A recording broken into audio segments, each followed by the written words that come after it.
Hello all and welcome to recognition IAS. NCERT के discussion हम लोग कर रहे थे और इस एनसीईआरटी के डिस्कशन में हम लोग शुरू किए हुए थे हमारी क्लास 6th की एनसीईआरटी। क्लास 6th की एनसीईआरटी हम लोग कर रहे हैं और ये जो डिस्कशन हम लोग कर रहे हैं वो हम लोग फाउंडेशन बैच में कर रहे हैं। फाउंडेशन यानी कि बिगिनर बैच में कर रहे हैं। लास्ट क्लासेज में हम लोगों ने जो डिस्कशन किया हुआ था एक बार उसकी क्विक रिकैप किया जाए तो हम लोगों ने शुरुआत किया हुआ था हमारे टॉपिक नंबर 1 से। एंड ये जो टॉपिक नंबर 1 था हमारा, ये था हमारा what, where, how and when. यहाँ पर हम लोगों ने बात किया था कि आखिर में जो हमारी हिस्ट्री है वो किस क्रोनोलॉजी में चल रही है। यहाँ पर हम लोगों ने कुछ क्रोनोलॉजिकल डेवलपमेंट्स देखी थी। इस क्रोनोलॉजिकल डेवलपमेंट में हम लोगों ने ये देखा था कि हमारी जो ह्यूमन सिविलाइजेशन है वो किस तरीके से डेवलप हुई थी। कहने का मतलब हमें प्राइमरली 4-5 जगहों पर हमें डेवलपमेंट्स देखने को मिली थी। जैसे एक हमें मिली थी नर्मदा वैली के पास में, दूसरी हमें मिली थी सुलेमान और कीर्थल रेंज में, सुलेमान कीर्थल रेंज में। फिर हम लोगों को देखने को मिलेगा जो हमारा नॉर्थ ईस्ट का एरिया हो गया या विंध्यन एरिया हो गया या नॉर्मली छोटा नागपुर प्लेटू बोल सकते हैं। और फिर हमें इंडस वैली सिविलाइजेशन और इसी इंडस वैली सिविलाइजेशन के बाद से हमें किंगडम के फॉर्मेट में मगधन एम्पायर देखने को मिल गया था। और इस तरीके से हमारी जो प्रिमिटिव सोसाइटी थी ये हमारी प्रिमिटिव सोसाइटी धीरे धीरे एक एडवांस्ड सिविल सिटी वाले सिविलाइजेशन की तरफ में चली गई थी, सिटी सिविलाइजेशन की तरफ चली गई थी। तो ये तो हम लोगों ने शुरुआत में डिस्कशन किया था कि क्या क्या चीज़ें हैं। फर्स्ट चैप्टर में हम लोगों ने ये डिस्कशन किया था। सेकेंड टॉपिक जो कि on the trail of the earliest people, यहाँ पर हम लोगों ने डिस्कशन किया हुआ था कि हमारे पास जो प्रिमिटिव ह्यूमन थे, शुरुआत में जो प्रिमिटिव ह्यूमन हुआ करते थे, ये प्रिमिटिव ह्यूमन किस तरीके से निकल करके आए थे, कहाँ कहाँ पर इनके क्या क्या प्रूफ्स मिले हुए हैं, यह हम लोगों ने देखा था। प्लस यहाँ पर हम लोगों ने डिवाइड किया था। यहाँ पर जैसे अगर डिवीज़न करेंगे तो हिस्ट्री में हम लोग एक टाइम डिवीज़न करते हैं। टाइम डिवीज़न ही आप क्रोनोलॉजी के नाम से क्रोनोलॉजी इसको बोल सकते हैं। इस टाइम डिवीज़न में हम लोगों ने अपने टाइम स्केल को डिवीज़न किया था और यहाँ पर हम लोगों ने स्टोन एज के बारे में देखा था। स्टोन एज के बाद में हम लोग आगे बढ़ेंगे तो यहाँ पर आती है हमारी ब्रॉन्ज एज। ब्रॉन्ज एज आती है। ब्रॉन्ज के बाद में इसी तरीके से हमारे पास में कैल्कोलिथिक एज आ जाती है। तो दिस इज कैल्कोलिथिक एज। और इस कैल्कोलिथिक एज के बाद में फिर हमारे पास में आगे आयरन एज आ जाती है। हालांकि आगे काफ़ी आगे डिस्कशन में मिलेगा, लेकिन फिर भी just for the sake of the information and conceptual clarity ये आपको पता होना चाहिए कि जो हमारी स्टोन एज है ये हम लोग बोल सकते हैं up to Indus valley civilization तक हमें देखने को मिला था। यानी कि इसे हम लोग Palaeolithic, mesolithic and Neolithic time period से डिवीज़न करते हैं। ब्रॉन्ज एज में एक तरीके से अगर आते हैं तो न्यूलिथिक एज से ही हम लोग कहीं ना कहीं मिक्सिंग देखना शुरू हो जाता है। प्राइमरली इंडस वैली सिविलाइजेशन इस दौरान में हमें देखने को मिल जाती है, जहाँ पर ब्रॉन्ज का डेवलपमेंट बहुत ही प्राइम लेवल पर, बहुत ही लार्ज लेवल पर हमें देखने को मिल जाती है। साथ में कैल्कोलिथिक यानी कि कॉपर का भी यूज़ हमें देखने को मिल जाता है। ये चला था वैदिक सोसाइटी तक। वैदिक सोसाइटी में लेटर पार्ट ऑफ द वैदिक सोसाइटी में हमें आयरन एज देखने को मिल जाती है और यहाँ से लेटर वैदिक सोसाइटी शुरू हो जाती है। ये हो गया जो हम लोगों को टाइम पीरियड के बेसिस पर देखने को मिल जाता है और यहीं से हम लोग आगे डिस्कशन शुरू करते हैं। हम लोगों ने देखा था कई सारे यहाँ पर हमें अलग अलग तरीके के प्रूफ मिले थे, कई सारी साइट्स मिली थी और कई तरीके की पेंटिंग मिली थी, जिसके बेसिस पर अल्टीमेटली हमें यह पता चल पाया था कि आखिर में कहाँ कहाँ पर लोग रहे और किस तरीके से रहे। अब हम लोग आगे बढ़ते हैं और हम लोग शुरू करते हैं जरा अपना चैप्टर नंबर 3 का डिस्कशन। रिवीजन आप लोग कर रहे होंगे, रीडिंग आप लोग करते रहिए, जो भी चैप्टर्स होते जाएं रिवीजन करते रहिए, रीडिंग करिए और जहां डाउट रहे वो भी पूछ सकते हैं। हालांकि ये एनसीईआरटी है, ज़्यादा कोई खास डाउट होगा नहीं, बट फिर भी it is very important for you to go through with the content. एक बार रीड करिए बुक को, रीडिंग एबिलिटी भी डेवलप करिए। अब जरा चैप्टर 3 में आते हैं। यहाँ पर है from gathering to growing food. इसके बारे में हालांकि डिस्कशन हम लोगों ने किया हुआ था। जैसे अगर आप देखेंगे तो मेन यहाँ पर बात की जा रही है गैदरिंग से। गैदरिंग का मतलब ये होता है जहाँ पर लोग चीज़ों को इकट्ठा करते हैं। इकट्ठा करने से मतलब एक तरीके से बोल सकते हैं कहीं ना कहीं एक प्रिमिटिव मानव है या एक ग्रोइंग फूड के तौर पर डेवलप हो रहा है, ग्रोइंग फूड के तौर पर। अब यहाँ पर अगर देखा जाए गैदरिंग का मतलब ये हो गया, जैसे हमारा जो प्रिमिटिव ह्यूमन है, दिस इज प्रिमिटिव ह्यूमन हो गया। ये जो प्रिमिटिव ह्यूमन है इसके पास नॉलेज रिलेटिवली कम है, उतनी ज़्यादा चीज़ें हैं नहीं, लेकिन हाँ चीज़ों की डिमांड ज़रूर है। डिमांड इसलिए है क्योंकि इसे अलग अलग तरीके की क्लाइमेटिक वेरिएबिलिटी झेलनी पड़ रही है, प्लस साथ में इसे फूड और वाटर के लिए कहीं ना कहीं कंपटीशन करना पड़ रहा है, क्योंकि जगह जो पानी है या फिर खाना है वो लिमिटेड है, ख़त्म होते जा रहा है। प्लस साथ में इसे जंगली जानवरों से, एनिमल से भी अपने आप को बचाना है, अपनी सर्वाइवल कंडीशन को और ज़्यादा बढ़ाना है। तो ये सारी चीज़ें हमें देखने को मिल जाती हैं। धीरे धीरे इसने अब जो एनिमल है, एनिमल से ये अब फूड क्रॉप पर आ चुके हैं और अब ये फूड क्रॉप को भी खा रहे हैं, उससे इनको वैरायटी ऑफ द फूड भी मिल रहा है। और यहाँ से एक ऐसा ह्यूमन डेवलप हो रहा है जो कि फूड ग्रो करना शुरू कर दिया है। धीरे धीरे या एग्रीकल्चर भी समझ जाएगा किस तरीके से एग्रीकल्चर करनी है। पहले एग्रीकल्चर की चीज़ों को ये ऑब्जर्व करेगा, ऑब्जर्व करने के बाद में उसे प्रोसेस करेगा, मतलब चीज़ों को समझेगा, और फिर अल्टीमेटली उस मैकेनिज्म में खुद आ जाएगा, यानी खुद वो ग्रो करना शुरू कर देगा। इस ग्रो करने के दौरान में एक जगह पर उसे रुकना पड़ेगा, क्योंकि ऑब्वियसली जो हमारी कल्टीवेशन होती है वो टाइम लेती है। तो यहाँ पर टाइम लेने के कारण से वो एक जगह रुकना शुरू कर देगा और इस तरीके से एक सेटलमेंट स्टार्ट हो जाएगी। और ये जो सेटलमेंट होगी कहीं ना कहीं वो एक परमानेंट सेटलमेंट के फॉर्मेट में होगी। और इस तरीके से धीरे धीरे अब यहाँ पर ये जो परमानेंट सेटलमेंट है वो अब एक शुरुआत में इंडिविजुअल के बेसिस पर जो हुआ करती थी वो अब एक कम्युनिटी में बदल जाएगी। और ये कम्युनिटी अब धीरे धीरे, चूँकि इनके कॉमन इंटरेस्ट हैं, इस वजह से ये कम्युनिटी धीरे धीरे एक सोसाइटल रूप लेना शुरू कर देगी। और यही हमारा जो सोसाइटल रूप है आगे जा कर के अलग अलग फॉर्मेट में हमें देखने को मिलेगा, जहाँ पर एक बड़े जनपद और महाजनपद के फॉर्मेट में, एक लार्ज किंगडम के फॉर्मेट में चीज़ें देखने को मिलती जाएंगी। ये जो लार्ज किंगडम है वो इस वजह से डेवलप हुआ क्योंकि लोगों की कॉमन नीड थी। यही बात यहाँ से शुरू होती है कि यहाँ पर लोग माइग्रेट किए। कई सारे रीजंस हो सकते हैं जिसके कारण से अल्टीमेटली लोगों ने यहाँ पर माइग्रेट किया। माइग्रेट करने का मतलब मूवमेंट किया। अब इस माइग्रेशन के लिए हम लोगों ने डिस्कशन किया हुआ था कि ये पॉलिटिकल भी हो सकती है, यानी आर्मी मार्च के बेसिस पर हो सकती है, ये सोशल हो सकती है, और साथ ही साथ में कहीं ना कहीं ये लाइवलीहुड के लिए भी हो सकती है। दिस इज़ फॉर लाइवलीहुड, यानी कि फूड एंड वाटर के सर्च में, फिर एक मतलब सेफ जगह पर जैसे केव हो गया वहाँ पर ढूंढने के लिए, और फिर अल्टीमेटली यहाँ पर चीज़ें देखने को मिली। जब लोग माइग्रेट किए तो लोगों के माइग्रेट करने के कारण से अब यहाँ पर डिफरेंट कल्चर मिलकर के एक कल्चर में तब्दील होना शुरू हो गए। Different cultures they mix with each other, यानी इंटरमिक्सिंग ऑफ द कल्चर हमें देखने को मिला। ये जो इंटरमिंगलिंग ऑफ द कल्चर हो रही है, इससे डाइवर्सिटी आती है कई सारी चीज़ों में। कई सारे कल्चर में हमें डाइवर्सिटी देखने को मिलती है, पेंटिंग में हमें देखने को मिल जाती है, और मेन इंपॉर्टेंट फूड वैरायटी में भी हमें देखने को मिल जाती है, अलग अलग तरीके से देखने को मिल जाती है। और यही रीज़न है कि हमारा जो वीट हो गया या फिर बार्ले हो गया या फिर जो हमारा राइस की कल्टीवेशन है वो एक जगह से दूसरी जगह पर हमें स्प्रेड होते हुए देखने को मिल जाएगी। ये हमारी स्प्रेड हो रही होगी वेस्टर्न पार्ट से और ये आगे बढ़ते जाएगी और हमें ईस्टर्न पार्ट में भी देखने को मिल जाएगी। So this is from the west to the east, हमें ये कल्टीवेशन देखने को मिल जाती है। अब यहाँ पर फार्मिंग और हर्डरिंग ये धीरे धीरे होना शुरू हो गया है। शुरुआत में जो हमारे फार्मर थे, फार्मर क्या इनफैक्ट बोल सकते हैं जो प्रिमिटिव पीपल थे, शुरुआत में ये जानवरों को अपना फूड बनाते थे। लेकिन धीरे धीरे इन लोगों ने देखा कि जो ये लोग क्रॉपिंग कर रहे हैं वहाँ से जो जानवर हैं वो जितने भी रेसिड्यू बच रहे हैं, जितने भी यहाँ पर मतलब कह दीजिए कि चीज़ें बच रही हैं, उसको ये लोग खा जा रहे हैं, उसका ये फूड बन जा रहा है, यानी कि अब ये एनिमल फूड बन गया। अब ये एनिमल फूड में प्राइमरली जैसे शीप हो गया या फिर कैटल हो गए या फिर आपके गोट हो गई, बकरी, तो ये सब बेसिकली क्या है कि एक हर्डर के तौर पर निकल करके आए। हर्डर मतलब वही चरवाहे, यानी कि चारागाह जो भी मिलेगा वहाँ पर ये लोग खाएंगे। अब इससे हमारा दो फायदा हुआ, दोनों फायदे आप लोगों को पता है। एक तो यहाँ पर मिल्क प्रोडक्शन, यानी कि मिल्क की भी अब मिल्क मिलना शुरू हो गया। दूसरा, डेथ के बाद में यहाँ पर इन्हें मीट भी मिलना शुरू हो गया।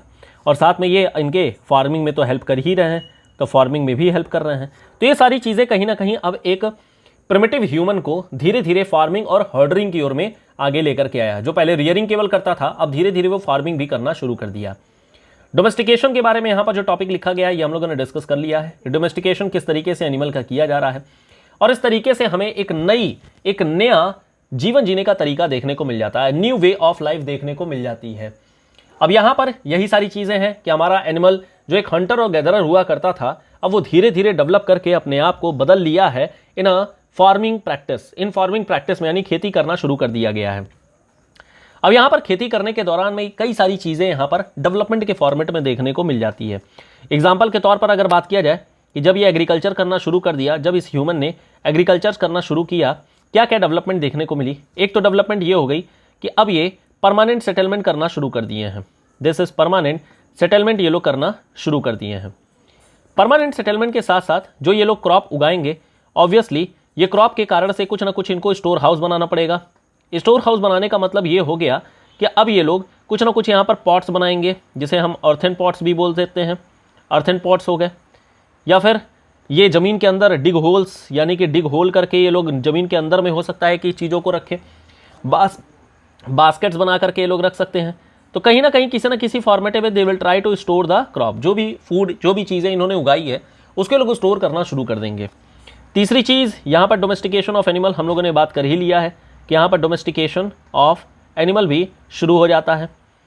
अब यहीं से चीज़ें आर्ट एंड कल्चर की भी शुरू होती हैं, क्योंकि जो पॉट्स वगैरह बनाए सुंदरता के लिए, लोग यहाँ पर पॉट्स पे कुछ ना कुछ यहाँ पर कार्विंग करेंगे। तो यहाँ से कहीं ना कहीं थोड़ी सी हमें इनका एक सुंदरता, ब्यूटिफिकेशन, या फिर बोल सकते हैं आर्ट एंड कल्चर भी देखने को मिल जाता है।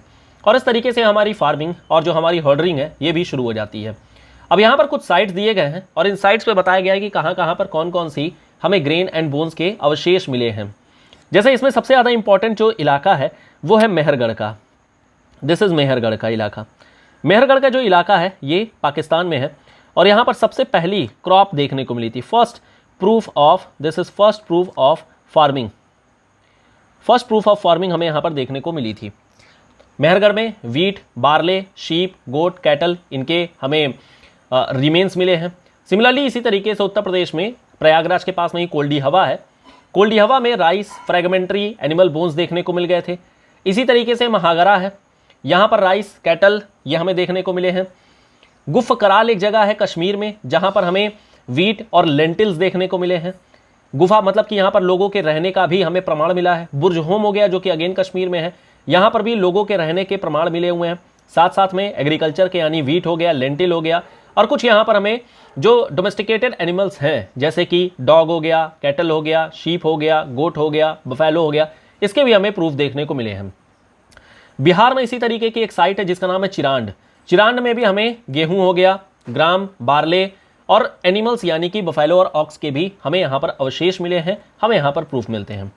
आंध्र प्रदेश में एक जगह है हलूर। हलूर में भी हमें कुछ कल्टीवेशन और डोमेस्टिकेशन ऑफ एनिमल का मिला हुआ है अवशेष, जैसे मिलेट हो गया, कैटल, शीप, गोट, पिग, इनके हमें मिला हुआ है। आंध्र प्रदेश में एक और जगह है पय्यमपल्ली। पय्यमपल्ली में भी हमें black gram, millet, cattle, sheep ये हमें देखने को मिले हैं। ये तो हो गई जो एक इंपॉर्टेंट साइट और कहाँ कहाँ पर कौन कौन सी चीज़ें मिली हैं। बड़ा आसान है देखिए याद करना। अगर आप देखेंगे तो ये हमारा मान लेते हैं, suppose this is our India. एक क्विक वे में अगर इंडिया का मैप बना करके एक बार इसको ऑब्जर्व कर लिया जाए कि कहाँ कहाँ पर क्या क्या चीज़ें मिली हैं, और बहुत आराम से आप इस चीज़ को ऑब्जर्व कर सकते हैं और थोड़ा सा चीज़ों को समझ भी सकते हैं। शुरुआत में क्या था, यहाँ पर सरस्वती रिवर बहती थी और इस कारण से ये इलाका अपने आप में काफ़ी इंपॉर्टेंट था एग्रीकल्चरल पॉइंट ऑफ व्यू से। अब चूंकि जो हमारा ये मेहरगढ़ वगैरह वाला इलाका है, या आज की डेट में भले पाकिस्तान में हो लेकिन है तो इंडियन सब कॉन्टिनेंट में ही, और ये इलाका पानी के कारण से, सरस्वती रिवर के कारण से ये इलाका कॉटन प्रोड्यूसिंग एरिया हुआ करता था। यहाँ पर कॉटन प्रोडक्शन होती थी, कॉटन प्रोड्यूसिंग एरिया। कॉटन के साथ साथ यहाँ पर राइस भी होती थी, वीट भी होती थी, बार्ले भी हुआ करती थी। अब चूंकि यहाँ पर पानी है तो पानी आज की डेट में ड्रॉट है, लेकिन पहले यहाँ पर पानी हुआ करता था और इस कारण से जो मेहरगढ़ की साइट है ये काफ़ी इंपॉर्टेंट थी। सिमिलरली इसी तरीके से कश्मीर में आ जाएंगे तो कश्मीर भी यहाँ पर काफ़ी कोल्ड इलाका है, लेकिन यहाँ पर भी सब्जी वगैरह होती है, कुछ एग्रीकल्चर के भी प्रमाण हमें देखने को मिल जाते हैं। आंध्र प्रदेश के एरिया में आ जाएंगे तो आंध्र प्रदेश का एरिया रिलेटिवली यहाँ पर सूखा होता, उतनी ज़्यादा वाटर की अवेलेबिलिटी नहीं है और इस वजह से यहाँ पर मिलेट वगैरह उगाया जाएगा। सीधी सी बात है, मिलेट वगैरह रहेगी, जो मोटे अनाज है वो देखने को मिल जाएंगे। बाकी इसके अलावा उत्तर प्रदेश में रहेंगे तो उत्तर प्रदेश में तो सीधी सी बात है कि बड़ा अच्छा एग्रीकल्चरल क्षेत्र है ये, और एग्रीकल्चर के जितने भी यहाँ पर स्कोप हो सकते हैं वो सब देखने को मिलेंगे, चाहे गेहूँ हो, चाहे वो राइस हो, चाहे वो दाल हो, चाहे कुछ भी हो, एनीथिंग। सिमिलरली इसी तरीके से अगर बिहार को भी देखेंगे तो बिहार में भी सेम यही है, एग्रीकल्चर के अच्छे खासे यहाँ पर प्रमाण देखने को मिल जाएंगे। एग्रीकल्चर का अच्छा खासा इन दोनों स्टेट में स्कोप अच्छा है। तो यहाँ से एक आइडिया लग गया कि क्या क्या चीज़ें हैं। बाकी एनिमल्स में तो सीधी सी बात है, जो भी मिल्क प्रोडक्शन कर रहा होगा वो सब इंपॉर्टेंट रहेगा, चाहे वो शीप हो, चाहे वो गोट हो, या फिर वो कैटल हो, कुछ इलाके होंगे जहां पर बचने के लिए, जानवरों से बचने के लिए भी जानवर पाले जाएंगे, जैसे कुत्ता, डॉग। ये जो डॉग है प्राइमरली हमें ये देखने को मिलेगा कश्मीर वाले इलाके में। इसके अलावा बड़े animals in a format of buffalo हो गया या ऑक्स हो गया, ये भी हमें देखने को मिल जाता है। तो ये पूरा टेबल में यही सब चीज़ें बताई गई हैं। बाकी यहाँ सेटल लाइफ के दौरान में भी चीज़ें बताई गई हैं कि किस तरीके से डेवलपमेंट हुई, क्या क्या यहाँ पर चीज़ों को बना करके रखा गया। जैसे यहाँ पर लिखा गया है कि पिट हाउस बना करके रखा गया था, गड्ढे खोद करके फिर वहाँ पर लोग रहते थे। कुछ यहाँ पर छोटे छोटे यहाँ पर स्टोन टूल्स के बारे में भी बताया गया है कि किस तरीके से लोग इसका यूज़ करते थे। बाकी यहाँ पर अर्थन पॉट भी बताया गया है, जो कहीं ना कहीं जो खाद्यान्न है, जो यहाँ पर क्रॉप वगैरह हैं, जो भी चीज़ें हैं उसको यहाँ पर उगा करके रखने के लिए, मतलब कि एक तरीके से स्टोर हाउस के तौर पर यहाँ पर रखा जाता रहा होगा। बाकी यहाँ पर देखिए एक टेबल है जिसमें ट्राइब्स के बारे में बताया गया है, and this is obviously very very important. एक चीज़ ध्यान रखिएगा, एनसीईआरटी में जितना भी आपका टेबल में लिखा हुआ है, टेबल में जो लिखा हुआ है या जो डायग्राम बने हुए हैं, ये दोनों काफ़ी इंपॉर्टेंट है। और किसके लिए इंपॉर्टेंट है? सिविल सर्विसेज एग्जामिनेशन प्रीलिम्स के लिए काफ़ी इंपॉर्टेंट है। और बाकी जितना भी आपको पैराग्राफ मिलता है, पैराग्राफ वगैरह, ये सब मेंस के लिए काफ़ी इंपॉर्टेंट होती है। यहाँ से सीधे क्वेश्चन उठ करके चला आता है। तो डायग्राम और टेबल हालांकि यहाँ पर हम लोग डिस्कस तो कर रहे हैं, लेकिन इस पर आप लोग थोड़ा ज़्यादा फोकस करिएगा। बाकी जो पैराग्राफ वगैरह है ये तो हम लोग काफ़ी डिटेल में डिस्कस कर ही रहे हैं। और इसी वजह से कहीं ना कहीं इस प्रीलिम्स के लिए आपको खुद से भी रीड करने की ज़रूरत है। हम लोग किताब को डिस्कस कर सकते हैं, उसके जीस्ट को डिस्कस कर सकते हैं, लेकिन एनीवे आपको चीज़ें एक बार रीड तो करनी ही होगी। खुद की रीडिंग से कहीं ना कहीं एक ज़्यादा बढ़िया आपको अंडरस्टैंडिंग भी डेवलप होगा, छोटी मोटी चीज़ें और भी पता लगेंगी, और कहीं ना कहीं this is important for the fact also, fact के लिए भी काफ़ी इंपॉर्टेंट है। अब जैसे यहाँ पर देखिए एक ट्राइब के बारे में भी एक टेबल में दिया गया है, बताया गया है कि किसी एक इलाके में 2-3 जनरेशन्स रहती हैं। अब जैसे देखिए एक छोटा सा एग्जाम्पल, हालांकि ये एनसीईआरटी में नहीं है, लेकिन थोड़ा सा केवल समझने के लिए अगर बात किया जाए, खुद सोचिए, अगर मान लेते हैं कोई एक इंडिविजुअल है और वो इंडिविजुअल अब किसी एक कम्युनिटी में रहना शुरू कर दिया है। तो जब कम्युनिटी में अगर रहना शुरू कर दिया है तो कुछ ना कुछ इस कम्युनिटी की भी ज़रूरतें रही होंगी, यानी सभी लोगों की ज़रूरतें रही होंगी, तभी ना आखिर में सभी लोग एक साथ मिल करके आए हैं। तो यहाँ पर कुछ ना कुछ यहाँ पर ज़रूरतें रही होंगी, और इन मतलब कॉमन यहाँ पर बोल सकते हैं कि लोगों की कुछ ना कुछ कॉमन नीड रही होगी, इस वजह से सब लोग साथ रहे हैं। और इसी वजह से कहीं ना कहीं कुछ ना कुछ यहाँ पर कॉमन प्रैक्टिस भी इनकी होगी, कॉमन प्रैक्टिस होगी। ऑब्वियसली ये प्रैक्टिस समय के साथ में धीरे धीरे डेवलप हुई होगी। समय के साथ में धीरे धीरे डेवलप होने का मतलब, जैसे किसी एक व्यक्ति ने हो सकता है कोई एक काम किया होगा, कोई एक्शन लिया होगा। सर छोटा सा एग्जांपल ही लेते हैं, मान लेते हैं इस व्यक्ति ने दूसरे व्यक्ति को नमस्कार किया, हाथ जोड़ करके नमस्कार किया, सामने वाले व्यक्ति को बड़ा अच्छा लगा, और ये बात किसी तीसरे व्यक्ति ने देख लिया। इसने देखा तो ये जो नमस्कार किया था बंदे ए ने, ये सीख गया अब सी वाला बंदा। अब जब बी खाली रहेगा तो सी वाला भी आके नमस्कार कर लेगा, इसको बड़ा खुशी हो जाएगी। तो आगे जा करके ये जो नमस्कार करने वाली प्रथा है, ये आगे जा करके एक प्रैक्टिस बन जाएगी। और ये जो प्रैक्टिस बनेगी धीरे धीरे एक जनरेशन से दूसरे जनरेशन में जाते हुए, ये अब धीरे धीरे एक बिलीव बन जाएगा। तो अब कहीं ना कहीं एक जो प्रैक्टिस के तौर पर चीज़ शुरू हुई थी, धीरे धीरे वो एक बिलीव बन जाएगा। बिलीव के बाद अब ये चीज़ 1-2 जनरेशन के बाद में एक ट्रेडिशन बन जाएगी, और ट्रेडिशन के बाद में यही चीज़ कस्टम बदल जाएगी। कस्टम यानी कि इनका अपना एक खुद का कल्चर हो जाएगा। तो ये बन गया है कस्टम, जिसे हम लोग कल्चर भी बोल सकते हैं। तो कहीं ना कहीं ये जो कम्युनिटी है या जो इंडिविजुअल है, कुछ ना कुछ यहाँ पर कॉमन नीड के तौर पर आया होगा, और कुछ ना कुछ यहाँ पर कॉमन प्रैक्टिसेस करना शुरू कर दिया होगा। और उस कॉमन प्रैक्टिस के बाद में कहीं ना कहीं यहाँ पर एक मतलब एक दूसरे की हेल्प हो गई, चाहे एक दूसरे का सपोर्ट हो गया, ये मिलना इनको शुरू हो जाएगा। और यही चीज़ कहीं ना कहीं जो होता है हमें इस ट्राइब के फॉर्मेट में भी देखने को मिल जाता है कि member of the tribe follow occupation such as hunting, gathering, farming, herding and fishing. अब नॉर्मली क्या है, वुमेन नहीं जाती थी। वुमेन जो है do most of the agricultural work including preparation of the ground, sowing seed, looking for the growing plant and harvesting grain. Children जो होते हैं वो इन प्लांट्स को लुक आफ्टर करते थे, चीज़ों को देखते थे, और मैन जो थे वो जानवर मारने के लिए बाहर चले जाते थे। Children often look after small flock, the cleaning of animal, milking is done by both man and women. Both women and men make pots, basket, tools and huts. मतलब कहीं ना कहीं ये सब साथ ही चीज़ें चल रही थी, इक्वलिटी थी, कोई अंतर नहीं था। कुछ लोग थे वो लीडर के तौर पर निकल करके आए, they may be old and experienced, कहीं ना कहीं जो पुराने लोग होते थे वो अपने कस्टम, अपने ट्रेडिशन, अपने बिलीफ को बताएंगे। सिमिलरली इसी तरीके से जो ओल्ड वुमेन हुआ करती थी वो अपने विजडम और एक्सपीरियंस को बताएंगी। रिच जो ट्राइब्स हैं have rich and unique cultural tradition including their own language, music, stories and painting. They also have their own God and goddesses. तो ये कहीं ना कहीं ये बता रहा है कि जो हम लोगों ने ये डिस्कशन किया है, इस डिस्कशन में ही किस तरीके से एक ट्रेडिशन और किस तरीके से एक कस्टम ये डेवलप होता है, इसके बारे में चीज़ें यहाँ पर बताई गई हैं। अब यहाँ पर देखिए एक एक साइट के बारे में चीज़ें बताई गई हैं। जैसे यहाँ पर बात किया जा रहा है सबसे पहले मेहरगढ़ के बारे में। अब मेहरगढ़ की जो बात है पाकिस्तान में है, नियर द बोलन पास के पास में। अब यहाँ पर बताया गया है कि एग्रीकल्चर के साइट्स हैं, जैसे बार्ले हो गया, वीट हो गया।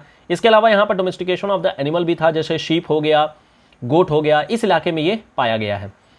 अब यहाँ पर देखिए जो हम लोग एक्सकेवेशन करते हैं, उस एक्सकेवेशन के दौरान में भी हमें समय के साथ में चीज़ें मिलती हैं। जैसे फॉर एग्जांपल मान लेते हैं कि ये हमारी ज़मीन है, बहुत पुरानी ज़मीन है जो कि कभी किसी टाइम पर रही होगी।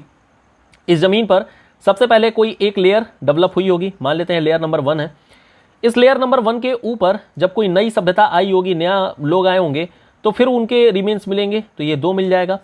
फिर इसी तरीके से तीसरी सभ्यता आई रही होगी तो ये 3 मिल जाएगा, और इसी तरीके से चौथी सभ्यता आ जाएगी और ये हमें 4 मिलेगा। तो सबसे जो न्यूएस्ट होगी, सबसे कह सकते हैं लेटेस्ट होगी, वो हमारी 4 वाली होगी। उससे पुरानी 3 हो जाएगी, उससे पुरानी 2 हो जाएगी और सबसे पुरानी 1 रहेगी। और इस तरीके से हम यहाँ पर कार्बन डेटिंग वगैरह भी कर लेते हैं।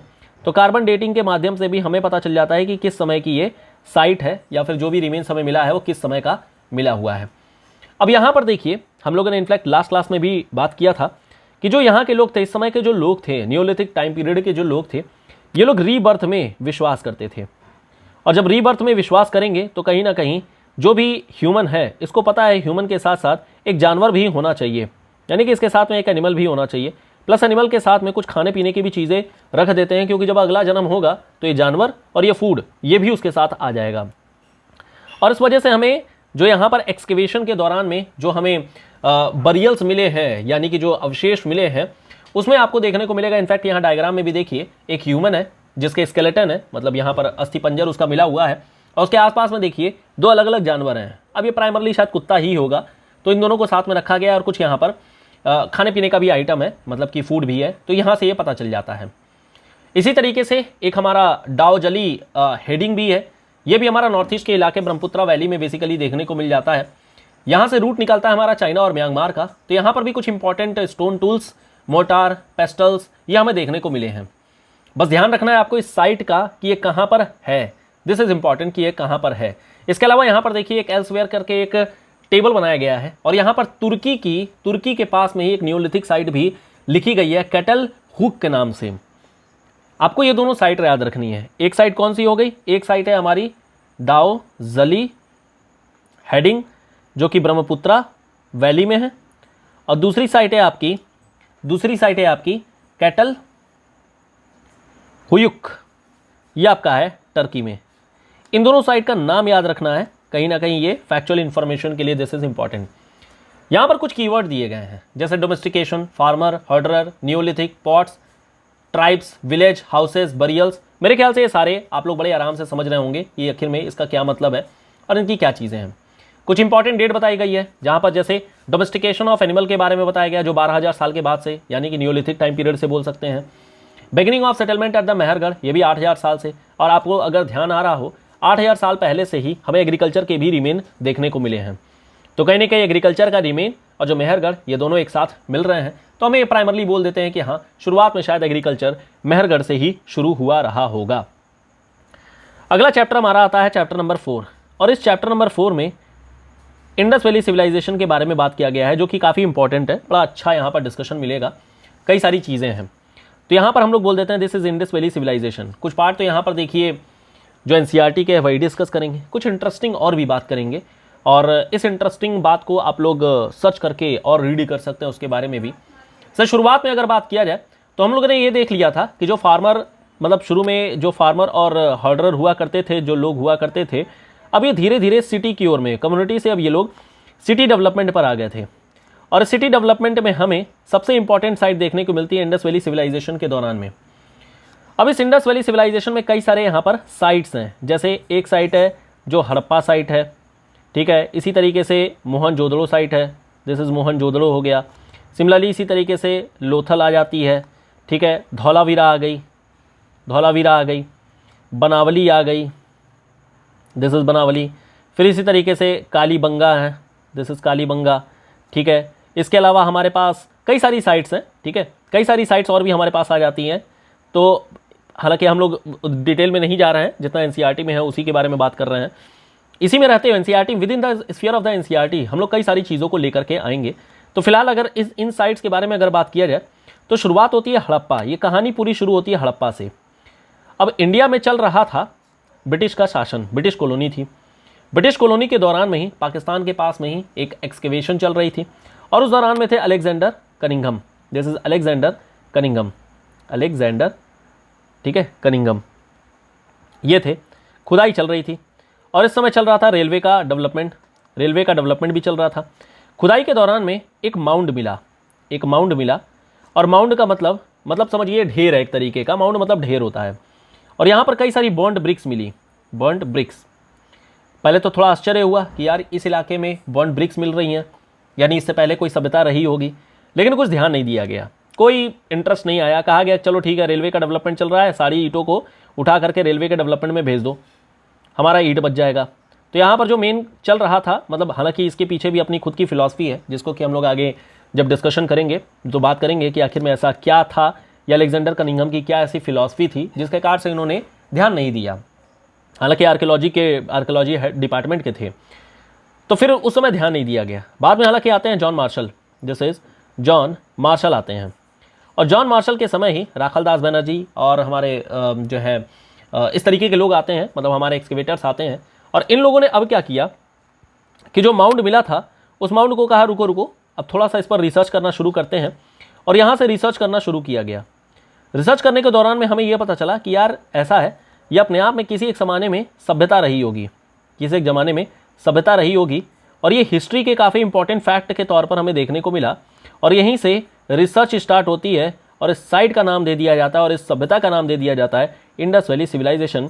और यहीं से एनसीईआरटी, यूपीएससी सब लोग अपने कंटेंट में लेकर के आए, और फिर सवाल जवाब करना यहाँ से शुरू कर दिए। तो ये कहानी हो जाती है, इस कहानी की यहीं से शुरुआत होती है। आगे अगर बात किया जाए तो अब यहाँ पर देख सकते हैं कि हमारी जो हड़प्पा की साइट्स हैं, इसमें अलग अलग साइट्स हैं।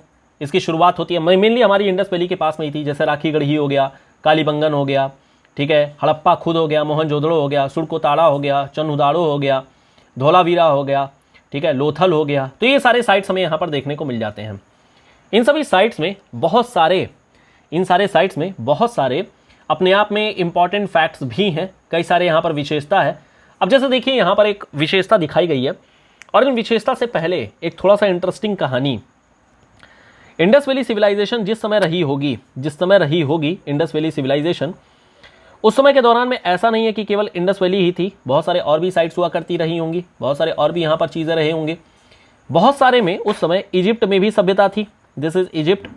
इजिप्ट के अलावा हमें मतलब मेसोपोटामिया की भी सभ्यता देखने को मिल जाती है, ईरानियन बोल सकते हैं, मेसोपोटामियन सभ्यता, प्लस साथ साथ में चाइना में भी सभ्यता देखने को मिल जाती है। और इसी दौरान में हमें मैक्सिको में भी सभ्यता देखने को मिली थी, मैक्सिको और अफ्रीका के भी कुछ पार्ट में सभ्यता थी, हालांकि प्रिमिटिव थी, लेकिन फिर भी हमें इजिप्ट की जो सभ्यता है, या जो बेबीलोनियन सभ्यता है यानी मेसोपोटामिया है, चाइना हो गया या मैक्सिको हो गया, इसमें प्राइमरली हमारी इजिप्ट और जो ये मोहनजोदड़ो वाली है, ये दोनों इंपॉर्टेंट है।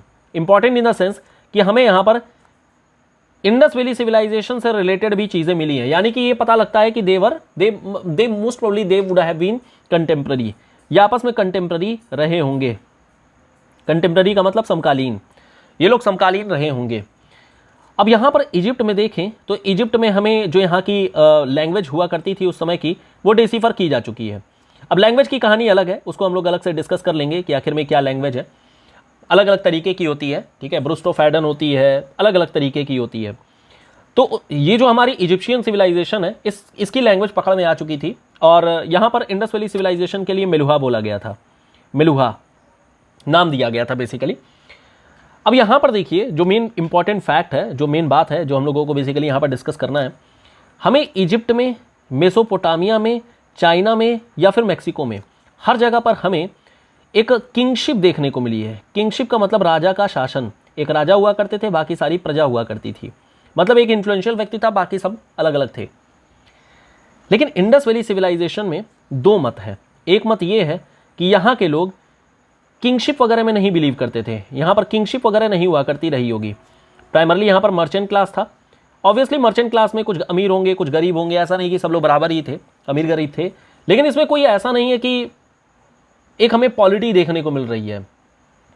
यहाँ पर मर्चेंट्स हैं, कोई राजा नहीं है, और सभी लोग मिल करके अपना शासन चला रहे हैं। यानी कि मर्चेंट्स जो है वो अपना मिल करके चीज़ें कर रहे हैं। कई सारे फैक्ट दिए जाते हैं, अभी रिसेंट की रिसर्च ही है, लेकिन इसी में से कुछ लोगों का ये मानना है नहीं, शायद ऐसा नहीं है, शायद यहाँ पर किंगशिप रही होगी, और जो किंग जो रहा होगा वो कहीं ना कहीं खुद अपने आप में मर्चेंट रहा होगा, और वो मर्चेंट भी एक इन्फ्लुएंशियल व्यक्ति होने के कारण से उसके डिसीजन शायद लोग मानते रहे होंगे।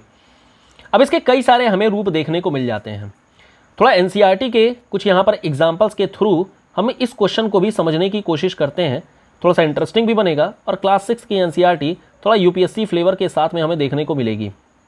अब जरा समझिएगा, जब मोहनजोदड़ो की खोज की गई थी, दिस इज मोहनजोदड़ो की खोज की गई थी, यहाँ पर हमें सिटाडेल मिला, दिस इज सिटाडेल। सिटाडेल का मतलब ये था कि हमारा एक इलाका था जो थोड़ा ऊंचाई पर था, वेस्ट वाला जो इलाका था यह हाइट पर था, इसे सिटाडेल बोला गया, दिस इज सिटाडेल। और ये जो सिटाडेल है, और इसके आसपास में छोटे छोटे और भी थे, मतलब कि वेस्ट ईस्ट वाले साइड में ये हमारे पास छोटे, ये कम हाइट पे था, और ये जो सिटाडेल है, ये जो सिटाडेल है ये हाइट पे था। यहाँ पर एंट्रेंस है, प्रॉपर एंट्रेंस बनी हुई है, यहाँ पर ये प्रॉपर से मतलब आप देख सकते हैं यहाँ पर गेट बनी हुई है और एंट्रेंस है। बाकी यहाँ पर सिटाडेल पे अंदर जाने के लिए लोग हैं। In fact there is a movie, Mohenjodaro movie I think है, और उसमें भी आप देखेंगे तो एंट्रेंस पे दिखाया गया है कि हाँ काफ़ी अच्छा है, अलग ही दुनिया दिख रही है। तो यहाँ पर आम जन रह रहे हैं, ये हमारे हैं आम जन, और ये सिटाडेल है, यानी कि यहाँ पर इन्फ्लुएंशियल व्यक्ति शायद रह रहे होंगे, इन्फ्लुएंशियल पर्सन। एक्चुअल में इन्फ्लुएंशियल पर्सन कुछ लोगों का मानना ऐसा है नहीं। ये जो वेस्ट साइड में चीज़ें बनाई गई थी ये किसी एक स्पेशल ओकेजन के लिए बनाई गई होंगी, और ये सभी के लिए ओपन था। ग्रेट बाथ यहाँ पर देखने को मिलता है हमें, दिस इज ग्रेट बाथ, और इस ग्रेट बाथ के चारों ओर में रूम भी देखने को मिलते हैं। जैसे यहाँ पर आप देख सकते हैं ग्रेट बाथ है, उसके चारों ओर में कमरे बने हुए हैं। इस कमरे में या तो कोई पुरोहित या फिर कोई एक इन्फ्लुएंशियल पर्सन या कुछ इंपॉर्टेंट लोग रहा करते होंगे, या फिर समय के साथ में अलग अलग चीज़ें बनाई गई होंगी। अब ऐसा मैंने क्यों कहा कि यहाँ पर किंगशिप नहीं है, अंदर किंगशिप तो हो ही सकती है, ऐसा नहीं था। ऐसा इसलिए नहीं था, कुछ लोगों का ये मत है कि जो आम जन हैं ये कुछ कॉमन काम के लिए, कॉमन फंक्शंस के लिए बिल्डिंग्स बना करके रखे हुए थे। जैसे मान लेते हैं कि कोई इंडस्ट्री बना करके रखे होंगे किसी एक इलाके में, कि चलो ठीक है, जैसे आज की डेट में शॉपिंग मॉल होता है वैसे एक बिल्डिंग बना करके रखे होंगे कि यहाँ पर हम लोग चलेंगे, यहाँ पर ये काम कर लिया जाएगा। ऐसा इसलिए क्योंकि यहाँ पर जितने भी घर हैं, जितने भी हाउसेज वगैरह मिले हैं वो बड़े ही वेल डेवलप्ड तरीके से बने हैं। अब यहाँ पर हाउसेज, ड्रेन और स्ट्रीट के बारे में बात किया जाए तो घर वगैरह बड़े ही व्यवस्थित तरीके से बने हुए हैं।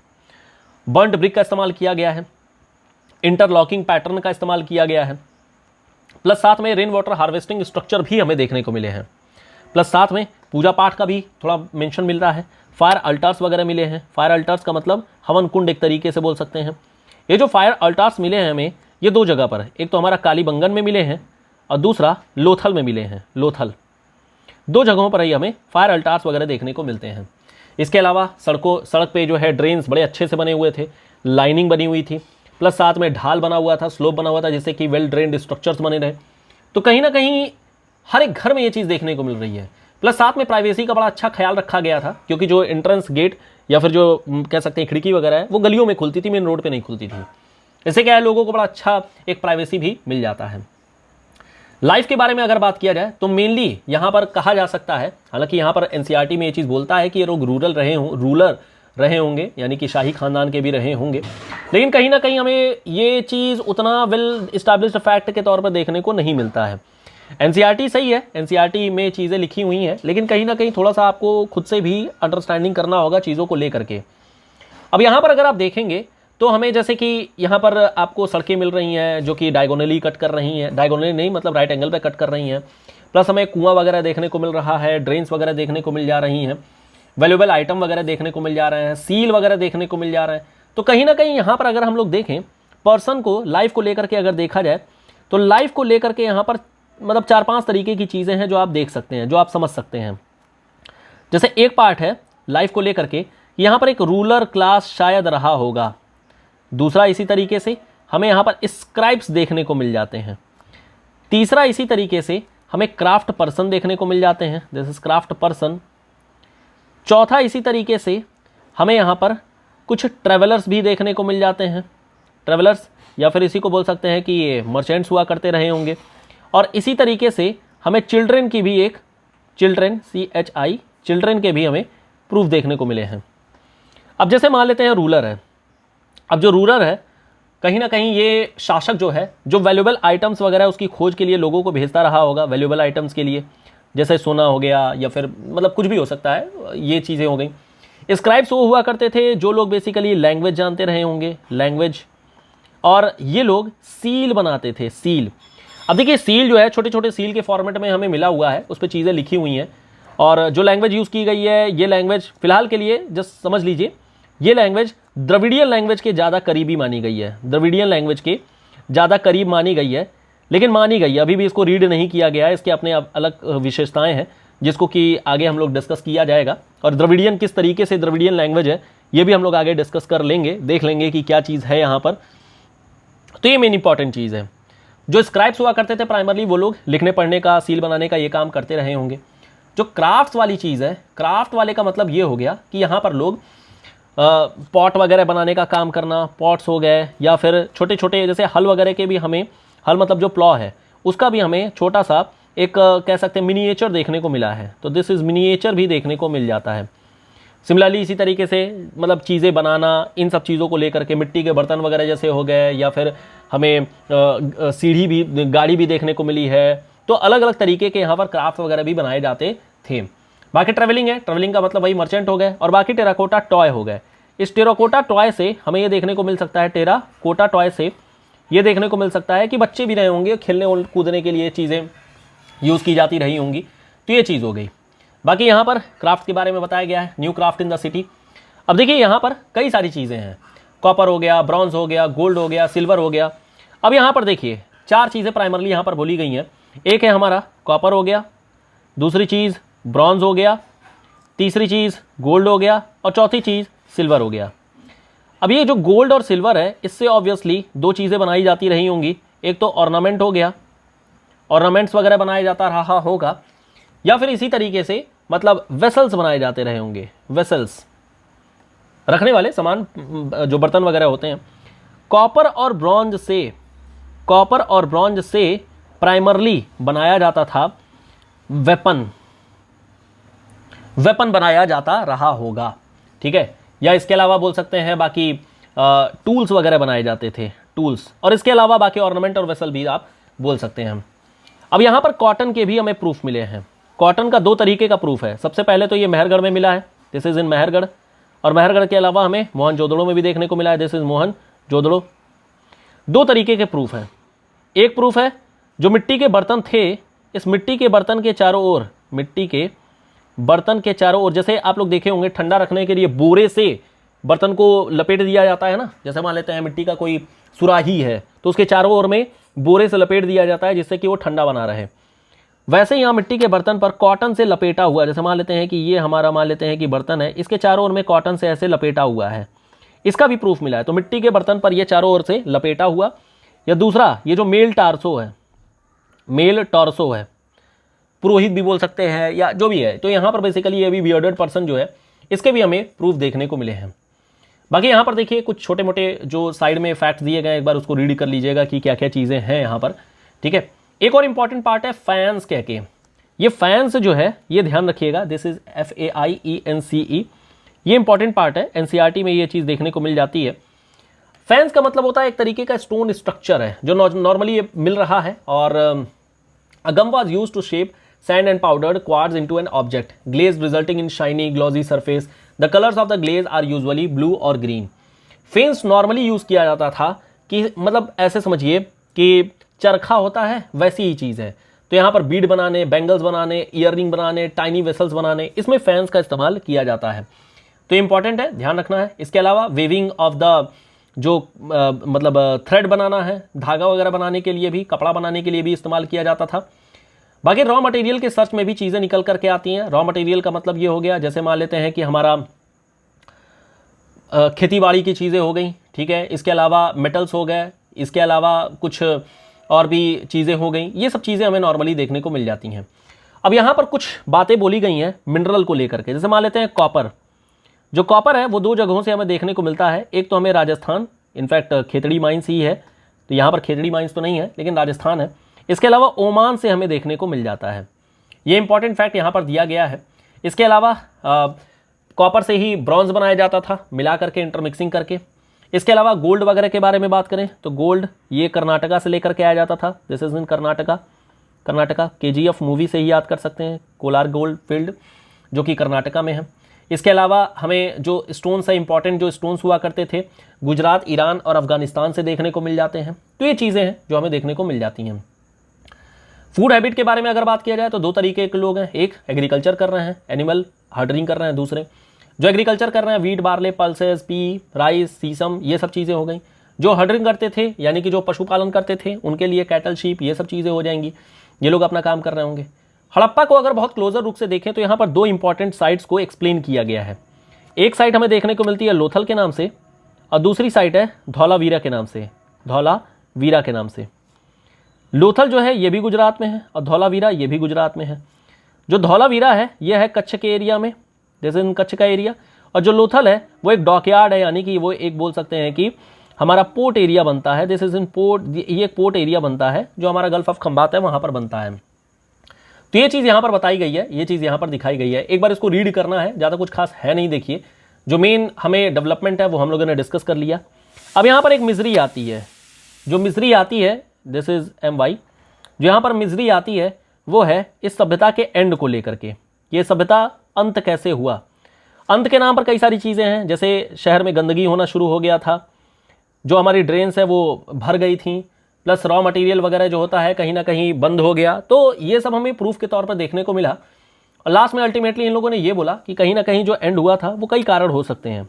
या तो मूवमेंट हो गया होगा किसी और इलाके में, जैसे गंगा वाले क्षेत्र में मूवमेंट हो गया होगा लोगों का, या किसी का अटैक हो गया होगा, या हो सकता है फ्लड वगैरह आ गया होगा। और कुछ लोगों का मानना है कि नेचुरल कैलामिटी जैसे कि अर्थक्वेक वगैरह भी आ सकता है। ये सब चीज़ें हैं, एक बार इसको रीड करना है कि क्या क्या चीज़ें हैं, आप लोग इसको रीड कर लीजिएगा। इजिप्ट के बारे में यहाँ पर बताया गया है, इजिप्शियन सिविलाइजेशन को लेकर के क्या क्या चीज़ें हैं। ड्राई एरिया है, यहाँ पर राजा का रूल हुआ करता था, अपनी आर्मी को भेज करके कहीं ना कहीं वो जितने भी इंपॉर्टेंट चीज़ें हैं उसको एकत्रित करवाता था। और बाकी यहाँ पर मम्मीफिकेशन किया जाता था, पिरामिड वगैरह बनाया जाता था। तो ये सब चीज़ें हैं, इंपॉर्टेंट कुछ खास था नहीं इसमें। एक बार इसको रीड करना है कि क्या क्या है। बाकी हम लोगों ने डिस्कशन कर ही लिया है। कुछ यहाँ पर इंपॉर्टेंट डेट्स के बारे में बात किया गया है, जैसे कॉटन कल्टिवेशन मेहरगढ़ में, फिर इसके अलावा सिटीज़ का बिगिनिंग 47 ईयर्स एगो, और बाकी सिटीज़ का जो एंड हो गया था 3900 पे, और फिर इसी तरीके से आगे जा करके हमारी वैदिक सभ्यता शुरू हो जाएगी। तो नेक्स्ट क्लास से हम लोग बात करने वाले हैं हमारी वैदिक सभ्यता के बारे में। What books and burials tells us, यानी कि वैदिक सभ्यता लिटरेचर्स वगैरह को लेकर के देखेंगे। तो फिलहाल up to the chapter number 4 we have discussed के चैप्टर 3 एंड चैप्टर 4। इसको एक बार रीड करिएगा और बाकी आगे नेक्स्ट क्लास में हम लोग चैप्टर नंबर 5 से डिस्कस करना शुरू करेंगे। एक बार इन सारी चीज़ों को रीड जरूर कर लीजिएगा, ये काफ़ी इंपॉर्टेंट होता है। और जो डाउट रहेगा या फिर इससे रिलेटेड जो क्वेश्चंस होंगे वो हम लोग आगे डिस्कस करेंगे ही करेंगे। फिलहाल यहाँ स्टॉप करेंगे, मिलेंगे नेक्स्ट वीडियो में। Till then good bye, thank you so much, bye bye.